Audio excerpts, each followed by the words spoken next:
ஓம் நம சிவாய. இந்த வார்த்தையை சொல்லவே கோடி புண்ணியம் நம்ம பண்ணியிருக்கணுங்க.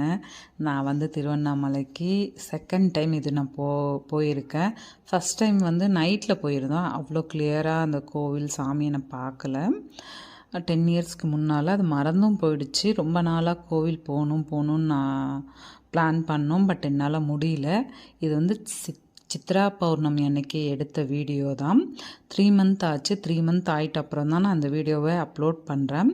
ஃபஸ்ட் டைம் நான் டே டைமில் போயிட்டு என் அப்பனை நான் எப்படி நினச்சிட்டு போனேன்னா, அப்பா நான் உன்னை கண் குளிர பார்க்கணும், அந்த சன்னிதானத்தில் நான் ஒரு 1/2 மணி நேரம் நான் உட்காரணும், உன் பக்கம் நான் உட்காரணும் நான் வேண்டிட்டு போனேன்.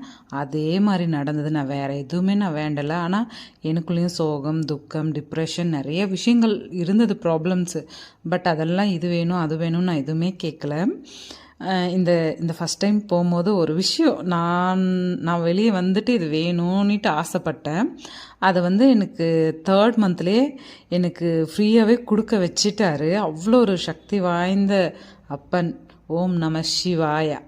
அவ்வளோ ஒரு சந்தோஷம். அப்புறம் பார்ட் 2 வீடியோ இருக்குது, கிரிவலம் வீடியோ. அது வேணும்னா கமெண்ட்டில் சொல்லுங்கள். நெக்ஸ்ட் வீடியோ கிரிவலம் வரும். பை.